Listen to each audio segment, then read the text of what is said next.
यही कारण है कि मैंने इस पुराण का अध्ययन किया। तुम भगवान की परम भक्त हो, इसलिए तुम्हें मैं इसे सुनाऊंगा। जो इसके प्रति श्रद्धा रखते हैं उनकी शुद्ध चित्त वृत्ति भगवान श्री कृष्ण के चरणों में अनन्य प्रेम के साथ बहुत शीघ्र लग जाती है। जो लोग लोक या परलोक की किसी भी वस्तु की इच्छा रखते हैं या इसके विपरीत संसार में दुख का अनुभव करके जो उससे विरक्त हो गए हैं और निर्भय मोक्ष पद को प्राप्त करना चाहते हैं, उन साधकों के लिए तथा योग संपन्न सिद्ध ज्ञानियों के लिए भी समस्त शास्त्रों का यही निर्णय है कि वे भगवान के नाम का प्रेम से संकीर्तन करें। अपने कल्याण साधन की ओर से असावधान रहने वाले पुरुष की वर्षों लंबी आयु ही अनजान में ही व्यर्थ बीत जाती है। उससे क्या लाभ? सावधानी से ज्ञान पूर्वक बिताई हुई घड़ी दो घड़ी भी श्रेष्ठ है, क्योंकि उसके द्वारा अपने कल्याण की चेष्टा तो की जा सकती है। राजऋषि खड्वांग अपनी आयु की समाप्ति का समय जानकर 2 घड़ी में ही सब कुछ त्याग कर भगवान के अभय पद को प्राप्त हो गए। हे परीक्षित, अभी तो तुम्हारे जीवन की अवधि 7 दिन की है। इस बीच में ही तुम अपने परम कल्याण के लिए जो कुछ करना चाहते हो सब कर लो। मृत्यु का समय आने पर मनुष्य घबराए नहीं। उसे चाहिए कि वे वैराग्य के शस्त्र से शरीर और उससे संबंध रखने वालों के प्रति ममता को काट डालें।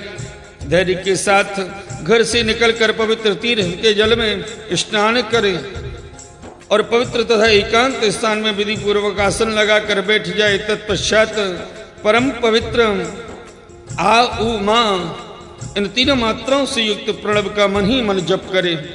प्राणवायु को वश में करके मन का दमन करे और एक क्षण के लिए भी प्रणव को ना भूले। बुद्धि की सहायता से मन के द्वारा इंद्रियों को उनके विषयों से हटा ले और कर्म की वासनाओं से चंचल हुए मन को विचार के द्वारा रोक कर भगवान के मंगलमय रूप में लगाए। स्थिर चित्त से भगवान के श्री विग्रह में से किसी एक अंग का ध्यान करे। इस प्रकार एक एक अंग का ध्यान करते करते विषय वासना से रहित मन को पूर्ण रूप से भगवान में ऐसा तल्लीन कर दे कि फिर और किसी विषय का चिंतन न हो। वही भगवान विष्णु का परम पद है, जिसे प्राप्त करके मन भगवत प्रेम स्वरूप आनंद से भर जाता है। यदि भगवान का ध्यान करते समय मन रजोगुण से विक्षिप्त या तमोगुण से मूढ़ हो जाए तो घबराए नहीं। धैर्य के साथ योग धारणा के द्वारा उसे वश में करना चाहिए, क्योंकि धारणा उक्त दोनों गुणों के दोषों को मिटा देती है। धारणा स्थित हो जाने पर ध्यान में जब योगी अपने परम मंगल में आश्रय भगवान को देखता है तब उसे तुरंत ही भक्ति योग की प्राप्ति हो जाती है। महाराज परीक्षित ने पूछा, ब्राह्मण, धारणा किस साधन से किस वस्तु में किस प्रकार की जाती है और उसका क्या स्वरूप माना गया है जो शीघ्र ही मनुष्य के मन का मैल मिटा देती है? श्री सुखदेव जी ने कहा, परीक्षित, आसन, श्वास, आसक्ति और इंद्रियों पर विजय प्राप्त करने के फिर बुद्धि के द्वारा मन को भगवान के स्थूल रूप में लगाना चाहिए। यह कार्य रूप संपूर्ण विश्व जो कुछ कभी था, है या होगा, सब का सब जिसमें दीख पड़ता है वही भगवान का स्थूल से स्थूल और विराट शरीर है। जल, अग्नि, वायु, आकाश, अहंकार, महतत्व और प्रकृति इन 7 आवरणों से घिरे हुए ब्रह्मांड शरीर में जो विराट पुरुष भगवान हैं वे ही धारणा के आश्रय हैं, उन्हीं की धारणा की जाती है।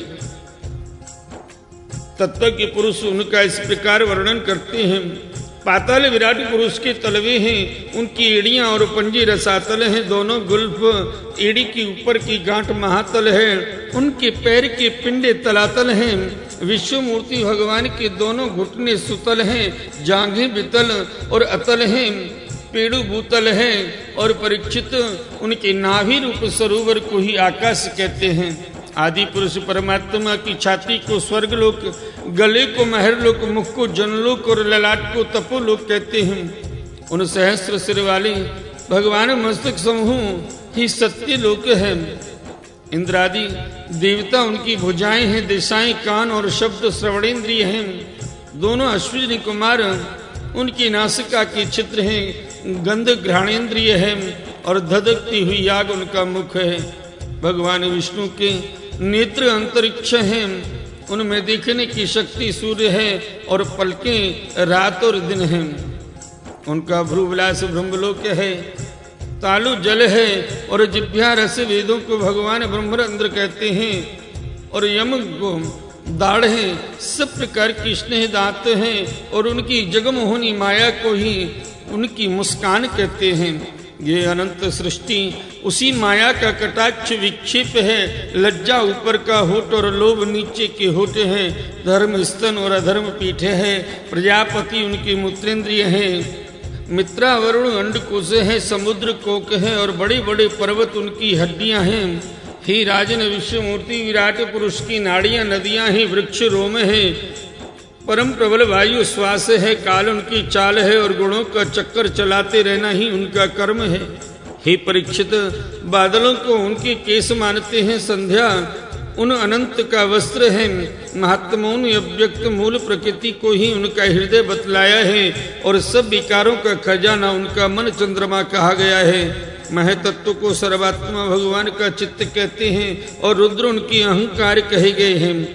घोड़े, खच्चर, ऊंट और हाथी उनके नख हैं। वन में रहने वाले मृग और पशु उनकी कटि प्रदेश में स्थित हैं। तरह तरह की पक्षी उनकी अद्भुत रचना कौशल है। स्वयंभू मनु उनकी बुद्धि है और मनु की संतान मनुष्य उनकी निवास स्थान है। गंधर्व, विद्याधर, चारण और अप्सराएं उनके 60 आदि स्वरों की स्मृति हैं। दैत्य उनकी वीर्य हैं। ब्राह्मण मुख, क्षत्रिय भुजाएं, वैश्य जंघाएं और शूद्र उन विराट पुरुष के चरण हैं।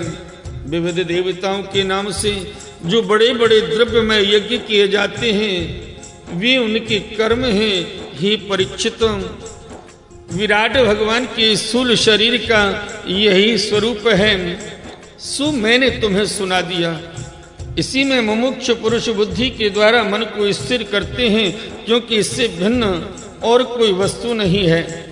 जैसे स्वप्न देखने वाला स्वप्नावस्था में अपने आप को ही विविध पदार्थों के रूप में देखता है, वैसे ही सबकी बुद्धि वृत्तियों के द्वारा सब कुछ अनुभव करने वाले सर्वांतर्यामी परमात्मा भी एक ही है। उन स्वरूपतः आनंद निधि भगवान का ही भजन करना चाहिए। अन्य किसी भी वस्तु में आसक्ति नहीं करनी चाहिए, क्योंकि यह आसक्ति जीव के अध्यय पतन का हेतु है। बोलिए श्रीमद्भागवत महापुराण की जय। आइए भक्त वृंदो, श्रीमद्भागवत महापुराण के द्वितीय स्कंद में दूसरा अध्याय भगवान के स्थूल और सूक्ष्म रूपों की धारणा तथा क्रम मुक्ति और सद्यो मुक्ति का वर्णन श्रवण करते हैं। श्री सुखदेव जी कहते हैं, सृष्टि के प्रारंभ में ब्रह्मा जी ने इसी धारणा के द्वारा प्रसन्न हुए भगवान से वह सृष्टि विषयक स्मृति प्राप्त की थी जो पहले प्रलय काल में विलुप्त हो गई थी। इससे उनकी दृष्टि अमोघ और बुद्धि निश्चयात्मिका हो गई थी। तब उन्होंने इस जगत को वैसे ही रचा जैसा कि एक प्रलय के पहले था। वेदों की वर्णन शैली ही इस प्रकार की है कि लोगों की बुद्धि स्वर्ग आदि निरर्थक नामों के फेर में फंस जाती है। जीव महासुख की वासना से स्वप्न सा देखता हुआ भटकने लगता है, किंतु उन मायामय लोकों में कहीं भी उससे सच्चे सुख की प्राप्ति नहीं होती।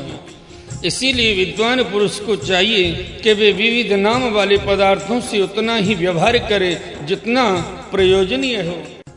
अपनी बुद्धि को उनकी निस्सारता के निश्चय से परिपूर्ण रखे और एक क्षण के लिए भी असावधान न हो। यदि संसार के पदार्थ प्रारब्ध बस बिना परिश्रम के यूं ही मिल जाएं, तब उनकी उपार्जन का परिश्रम व्यर्थ समझकर उनके लिए कोई प्रयत्न न करें। जब जमीन पर सोने से काम चल सकता है, तब पलंग के लिए प्रयत्न करने से क्या प्रयोजन। जब भुजाएं अपने को भगवान की कृपा से स्वयं ही मिली हुई हैं, तब तकियों की क्या आवश्यकता। जब अंजलि से काम चल सकता है, तब बहुत से बर्तन क्यों बटोरें। वृक्ष की छाल पहनकर या वस्त्रहीन रहकर भी यदि जीवन धारण किया जा सकता है, तो वस्त्रों की क्या आवश्यकता। पहनने को क्या रास्तों में चिथड़े नहीं हैं?